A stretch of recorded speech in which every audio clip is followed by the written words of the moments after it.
Hello, everyone. This is Marita, one who catches lightning, with the Path of Ish podcast, Walking with Our Shadow, where we share ancient indigenous teachings of remembrance, all so we can walk and learn how to walk a path of radical self-love.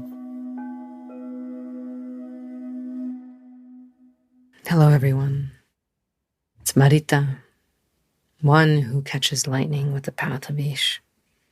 Here with the amazing opportunity to sit together again in circle. I love being able to spend this time with you, to be able to bring all of our parts, all that which we know and we don't know, to bring all of our relations into the possibility of becoming. Today, as we open up the circle, we're going to bring in a conversation about love languages. And trust me, it's not what you think it is. So with gratitude and grace, if you're one of my students, you know the drill. Let's take our 3 breaths. In and out through the nose. Bring your mind into this time and place. In and out through the nose, bringing our body into this time and place. In and out through the nose. Bringing our essence into this time and place. And with that, we approach the circle. We approach the east, the south, the west, and the north. And all the directions of whatever tradition you come from. And we ask these elements of water, fire, wind, and land to hold us and support us during this conversation. And as we are allowed to enter, we take that pause and we reflect. And as we step into this circle, this dimension of time and space, giving gratitude to the east, we humbly approach Mother Earth for a root, that to which we have earned on a community collective basis, based on our relationship with her. As you allow that root to come up, to hold you and to nurture you, we turn to the heavens. Achpu, sun, God of sun, whatever name you have for the sun. And we turn to the moon, Onohe, asking them to create a bridge between the heavens and the earth and on this plane. With that, we declare this circle open, this conversation open. I've seen that TikTok going around about the new love language that we have, and I guess now we have 6. And it's about being known. And I love this. This is literally what the Path of Ish is all about. When we talk about the path of radical self-love, we're talking about being known. And what a lot of these love relationship or love languages are talking about are, how can you love someone else? How can you witness them? It teaches us that we don't receive or speak the same love language. And therefore, if we are in a relationship, and these are all human-centric, human to human, that we have to learn the way that someone loves to be loved. With that in mind, I'd like to bring it to another avenue. I'd like to open up this love language, this idea of being seen, right? Not just gifts and acts of service, but this idea of being seen, of being witnessed and being honoring. And I want to expand love languages to the other kingdoms on this planet. Okay, let's take that leap together. 1, 2. That's right. We're bringing in the animals, we're bringing in the trees, we're bringing the birds and the bees and the waterways and the heavens and the clouds and the air and the wind and all of creation. We are no greater than them. Listen, we are not greater than that ant. We are no lesser than that tiger or that elephant. We are all manifestations of love in different form. Not one is superior than the other, and we are all stewards of each other, including our mother, our father, this planet, this starseed Earth. There are stories of creation that talk about how at one point there was just one energy.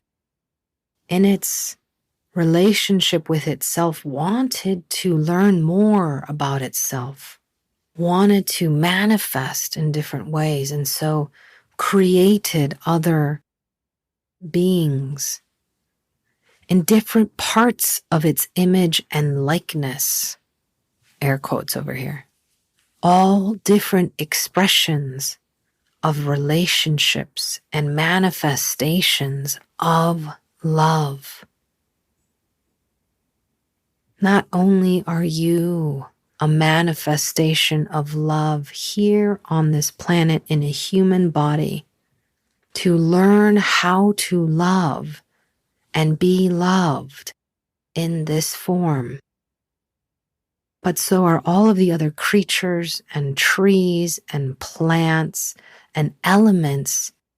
They are love in that form on their own journey of being the best that they can be, their own journey of radical self-love in whatever form they got to be able to learn that language of love. I'm talking about millions of languages of love just existing because all exists.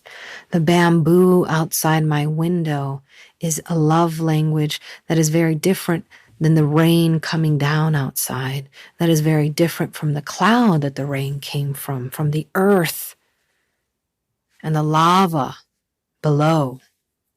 Each one in its own intelligence is on a journey, just like humans are, not just humans. Every being on this planet, everything living is on a journey of what many people call ascension and what I call the end of war. That war inside of us, where we are trying to be something that we are not. Did the ocean ever want to be a tree? No. That ocean has figured out a lot more things than we have as humans. It is not trying to be anything other than its own. The importance of sacred relationships and building sacred relationships in a good way with these kingdoms is then our world expands. If your world is human-centric only, it is so much easier to be manipulated because you will have just a handful. I'm literally saying the whole world is just a handful. All humans are just a handful compared to the multitude of what is around us, of information or examples of what relationships look like. Humans have limited experiences and expressions of how they can be on this planet.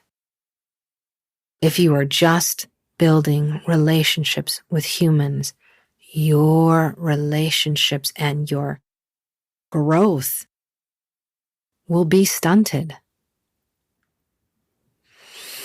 Okay, let's take a breath as people breathe that in. Let that set in a little bit. Okay. So, now that we know that we have the opportunity of the deepest expression of relationship, if we so choose, with ourselves and with others, by allowing ourselves to build sacred relations with other kingdoms that will teach us how to live on this planet in a better way and how they love.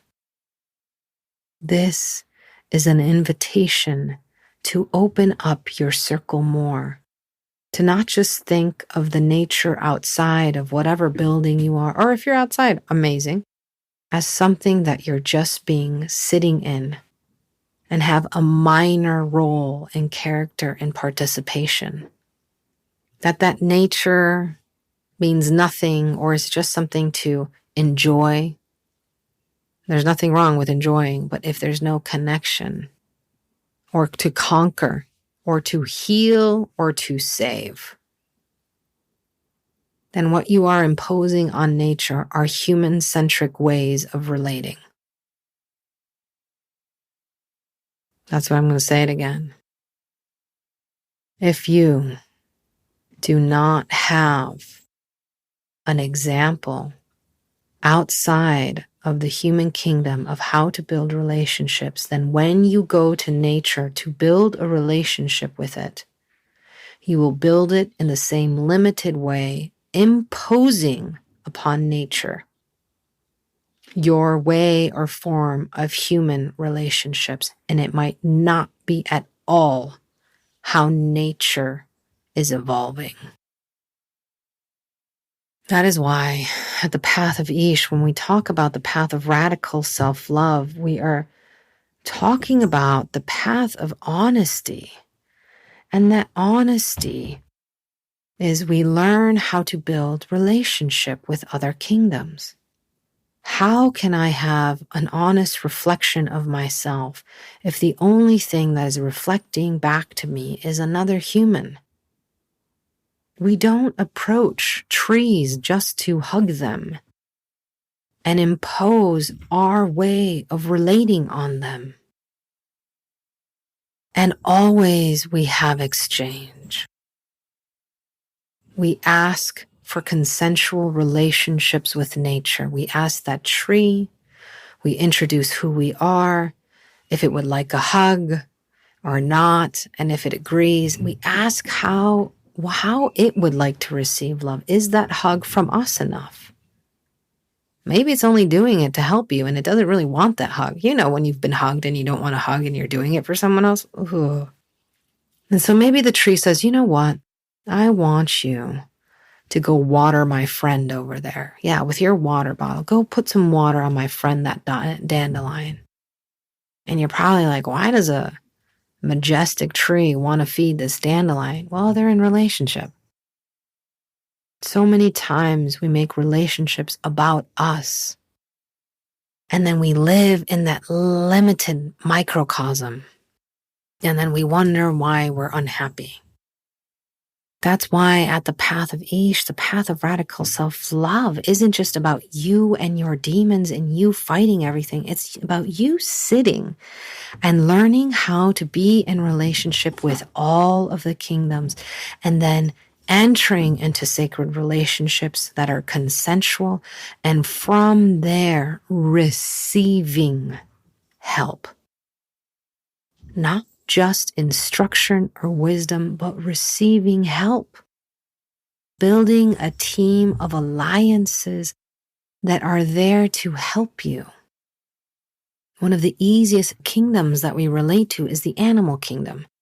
Now, in the traditions I've been taught, we break the animal kingdom down into many.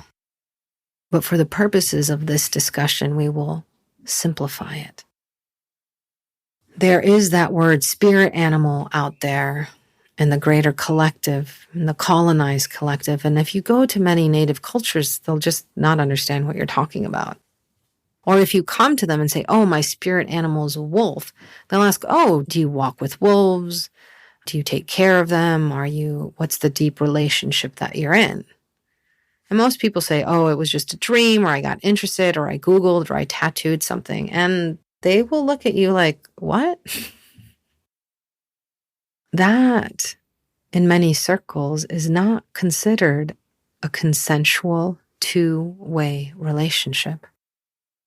I remember sitting in a circle with a gentleman who, saw an animal in its dream, then approached it in real life and said, I see that you have called me. I am here. What do you want? And then started a lifelong relationship with this animal. They have been walking with this one particular medicine of this animal for over 40 years. And for that person, they might understand what that as a spirit animal is. And that animal has asked a lot from this person, and that person has received a lot from this animal. And they walk in each other's medicine. They share who they are to each other. This is a very different idea of a spirit animal. It is a deep, consensual give and take and negotiation. Just because they ask you something doesn't mean you give it to them. You can negotiate. And that's what I tell my students. If you learn anything, out of these circles is you will learn how to be in relationship and you will learn how to negotiate in relationships and have really good boundaries. And when you have good boundaries, you know how to negotiate and you honor your medicine and your path. You are honoring you. And then the whole world opens up to live in relationship to you and with you. It is not a solitary martyr walk. It is a call of unity. With this in mind, my students came to me, the mentors who have been sitting me with a long time and who are moving into roles of being able to hold community circles, which we offer once a month, called the Radical Self-Love. And they also help out in a lot of my classes. And they came to me and they said, Marita, one who catches lightning. Of all the things that you have taught us and that we love, the one thing that has changed my life the most is how you teach how to be in relationship with the multiple kingdoms on this planet. It blew my mind. I now, am in deep relationships with multiple kingdoms, and they have changed my life. They are supporting my growth constantly. I could not live without them. They could not live without me. They're in deep, deep, deep, deep medicine, exchange of medicine, whether it be cacao, whether it be a particular palm, a particular rock, a particular river, a particular cornfield. These are deep relationships of giving and receiving. And so they said, please, if you teach anything, if you offer anything at a slower pace than you're used to teaching, Marita, I have a tendency of jamming a lot into one little space. Please teach about relationships. And so I said, okay, I will. So we have a new series at the Path of Ish. It's beginning soon. And I hope that you'll join us. It's 3-month series. They'll be live and there'll be a combination of live classes and community circles and, of course, Thinkific. Not a lot, though. And it's really about how do we do this? And it's a very introduction level, right? Very slow paced. If you've taken my Jaguar circle, you'll be like, wow, I never knew Marita could be this slow paced. We'll really go and take time to sit and make a lot of space for it. The first kingdom that we'll approach in the first 3 months that we're going to have is the animal kingdom. And we're going to approach and we're going to ask it 3 main questions. And we're going to sit with these questions each month. 3 kingdoms, 3 questions, 3 months. There you go. 333 for all you 333 lovers. If you're looking for a sign, here it is. The first question we're going to ask the animal kingdom, and I've been sitting in deep meditation with this and got permission, is the question of how do we heal the wounds of the mother and the father? How do we heal these in ourselves?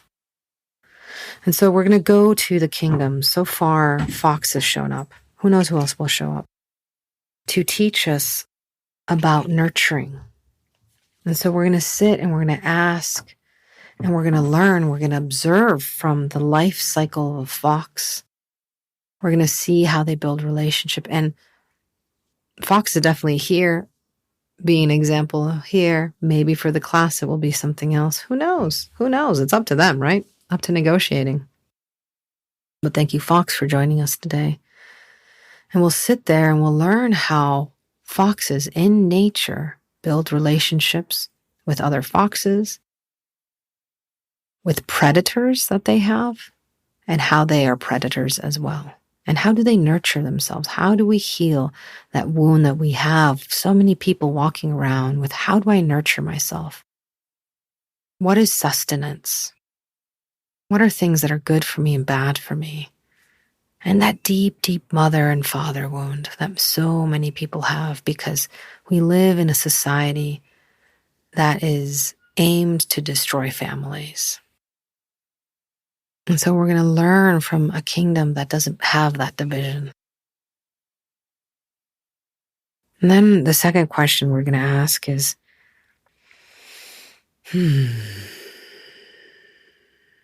how do these animals deal with stress?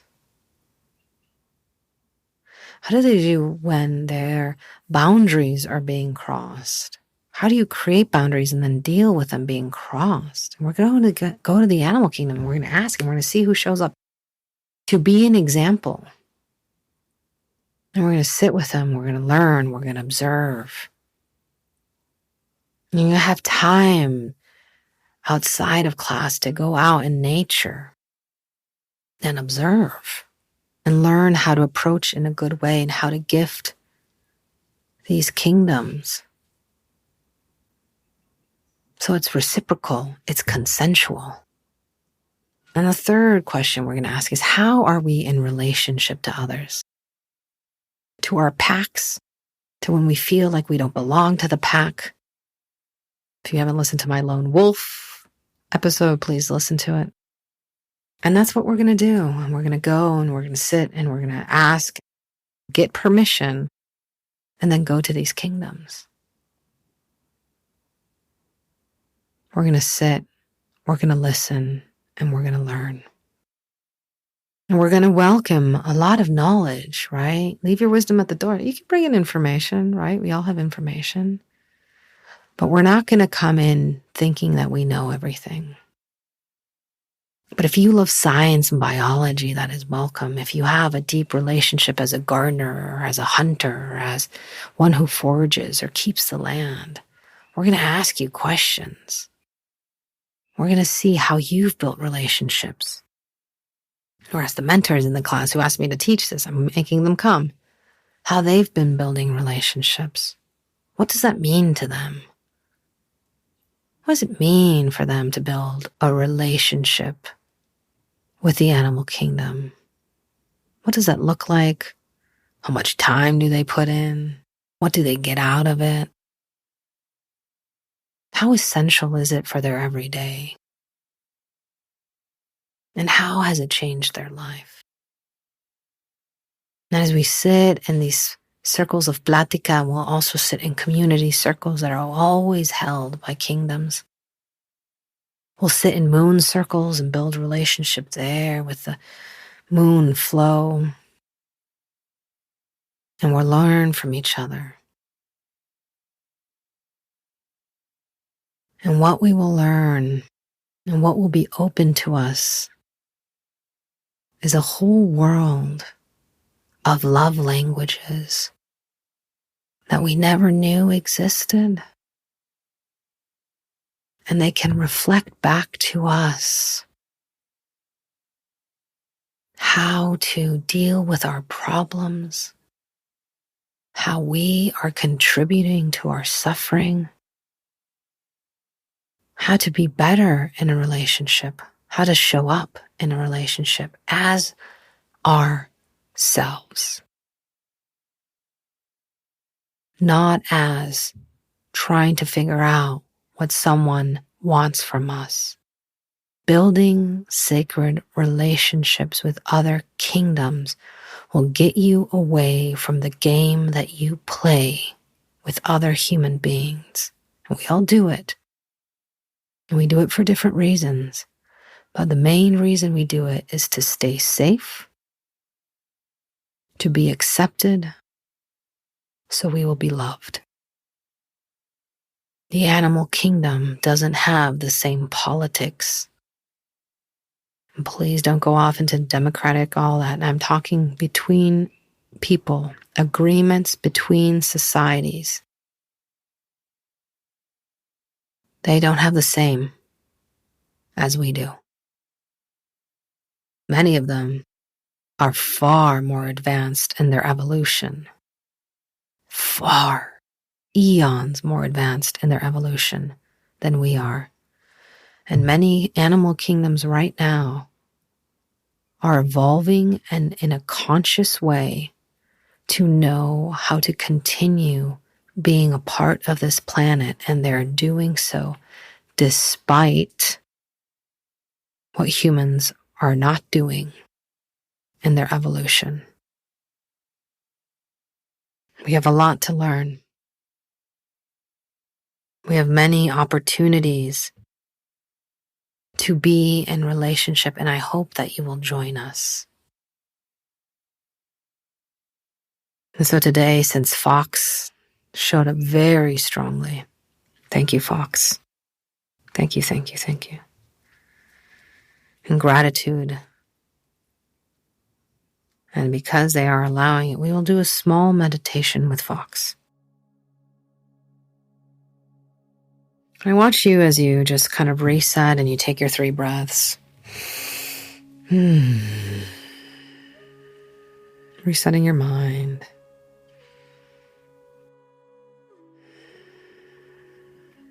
Resetting your body. Resetting your essence. Inviting them here now. I want you to the best of your ability, humbly approach Fox.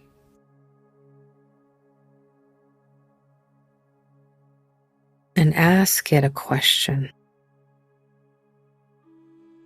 Now, if you do not know foxes, one of the ways that you can be in this time is create a space of this dialogue and envision an environment where Fox feels good in, safe and nurtured. Whether you've seen a fox just in a picture or in a movie, Fox is inviting us, right? There's invitation or there's invasion. This is an invitation.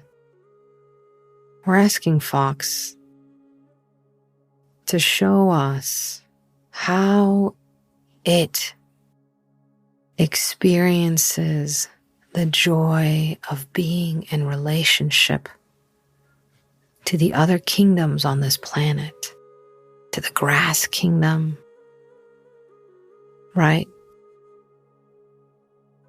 To the tree kingdom, to the mouse kingdom, to the dog kingdom.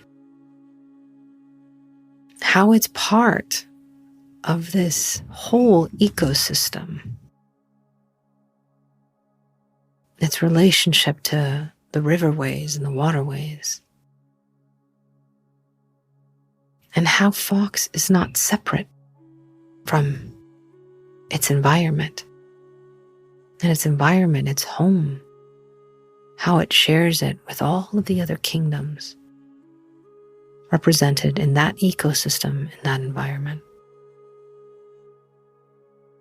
Now, for those of you who want to stay here longer, frolicking with the foxes, please do. If they give you permission. But this was just an introduction, just a hello, a taste, an invitation, an ask, an approach. Will you be in relationship? Will you show me? And then make sure you ask Fox what it would like from you in this exchange.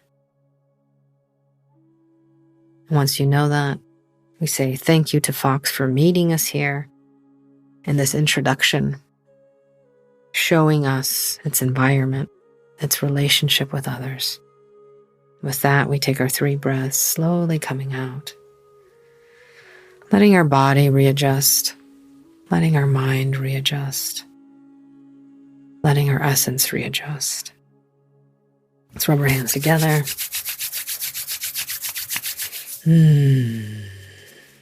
Gratitude and grace to all the relationships that came in today. All the ancestors and their relationship to the natural world. May they hold us as we continue remembering and reconnecting to these ways. Whether we're Indigenous people from Turtle Island or Indigenous people from Europe or the continent of Africa or other continents or other islands, Asia, the South Pacific. To all the First Nation people who have lived and walked this planet before us. Shade.